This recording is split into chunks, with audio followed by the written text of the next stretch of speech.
Right, we're going to do the Garry Iceberg. He's a man that has a special talent for triggering strong emotions out of the MMA fan base. And along the way in his career so far, he's already had more than his fair share of controversies. So let's take a look at the iceberg of some of the most notable. First, the surface level. First up, we've got his self-given nickname, The Future.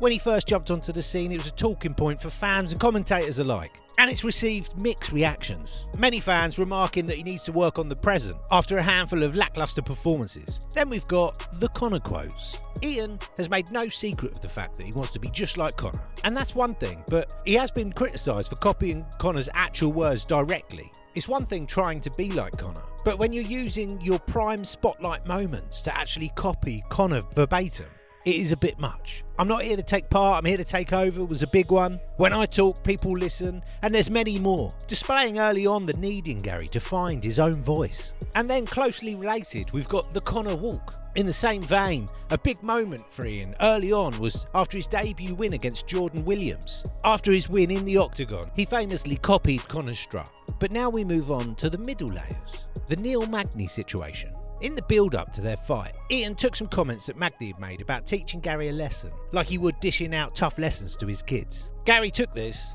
and ran with it, making a whole narrative that Magny was an abuser. Ian used this to cast himself as the good guy, defending children. But fans took it badly, feeling that Garry was misrepresenting Magny's words. This took an even darker turn later, as Magny found himself fighting for the custody of his children. Then we have Ian taking his wife's name.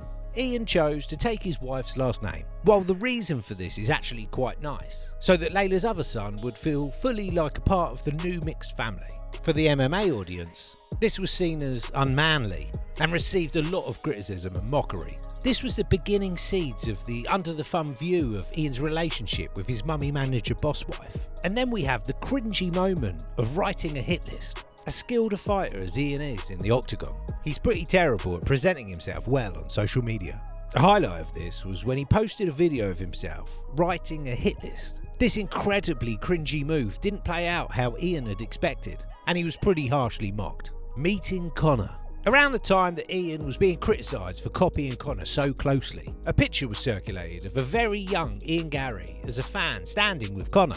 Whilst this can be seen as inspirational, displaying his commitment and dedication that Garry has at such a young age, it also doesn't help Ian being his own person, and further deepen the opinion people have of him being a wannabe Conor. Then we move on to the media day absence. Garry didn't attend the UFC 296 media day. It was right around the middle of the backlash that Ian was facing. Many speculated that Ian couldn't handle the pressure of handling the criticism he was facing in a live setting, where he'd potentially have to answer tough questions, leading him to skip the event altogether. This led many fans to question his mental fortitude. Garry later said he skipped the event because he was sick, but fans weren't buying it. Living with his wife's ex. It came out that Ian's wife's ex-husband was living with them in their home. This got a tremendous amount of criticism and mockery, not made any better by the fact that Ian had already taken his wife's name. Garry tried to defend this, but the fans weren't buying it, and Garry was branded a cuck, a reputation that he struggled to this day to shift.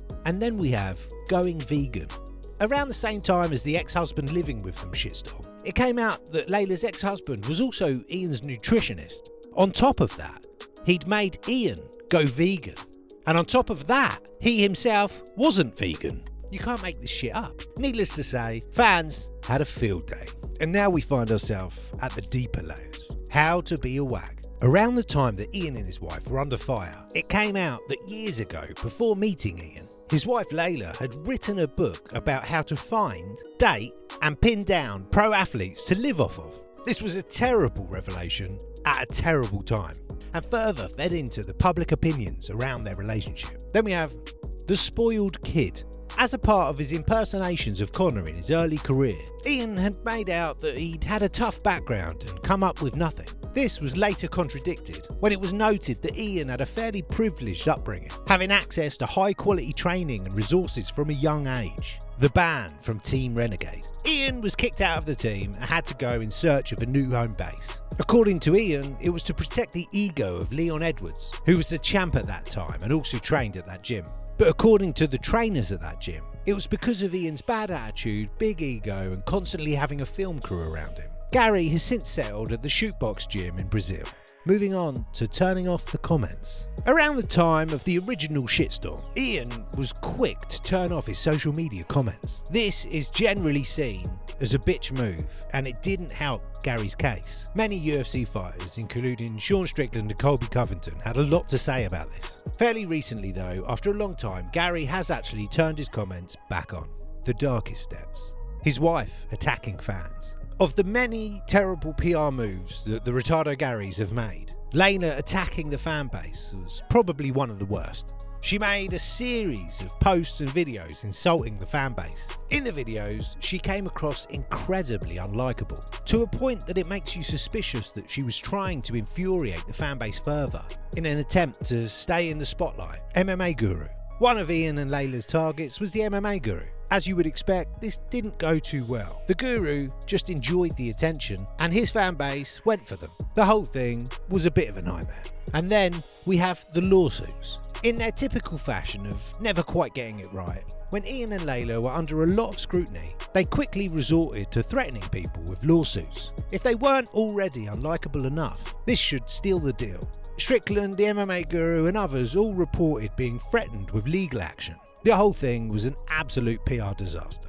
Ian and his wife seemed to have disappeared for a while, letting people forget about them for a bit. But now, with Ian having just signed to fight Buckley in December, they will be returning to remind us all how great they are.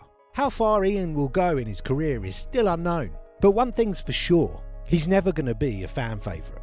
And that's our fault. Anyway, if you like this video, give us a sub, check out this playlist of recent bangers. I'll see you next time.